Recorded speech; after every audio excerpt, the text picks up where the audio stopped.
Physical theory, understand why, and when short of time, and later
sasabihin ko lang daw sa inyo, tapos ang ating graduation. Congratulations sa inyo. Salamat din. Uwi ka na.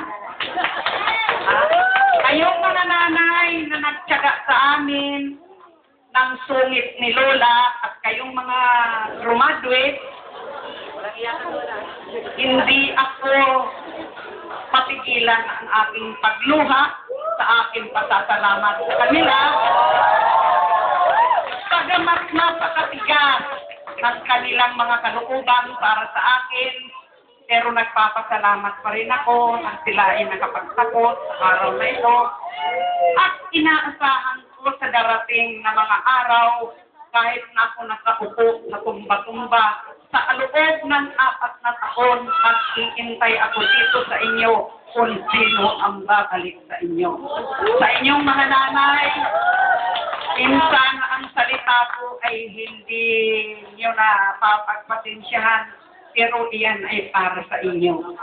Maraming salamat sa pagtsatsaga ninyo sa eskwelahan na ito at sisikapin namin naman doon sa mga susunod na amin silang maturuan mabuti at sa inyong mga tulong. Maraming salamat po. Maraming salamat. Okay, congratulations, graduates. Salamat po talaga ng marami sa mga magulang. And before anything else, I would like to announce distribution of report cards will be on April 16th. Again, April 16th from 8 o'clock a.m. to 11 o'clock a.m. only. Be here with your naiintindihan ko, pag wala daw pong pirma, kompleto yung pirma, kung hindi daw po kompleto yung pirma ng inyong clearance, ang inyong report card po ay hindi ma-release. Sir, ang inyong report card po ay hindi ma-release. Naiintindihan po natin? Okay, so that's it. Goodbye and good luck for the, what, 5th batch? Ba kayo? 4th batch for Holy Angels Learning School High School graduate. See you again!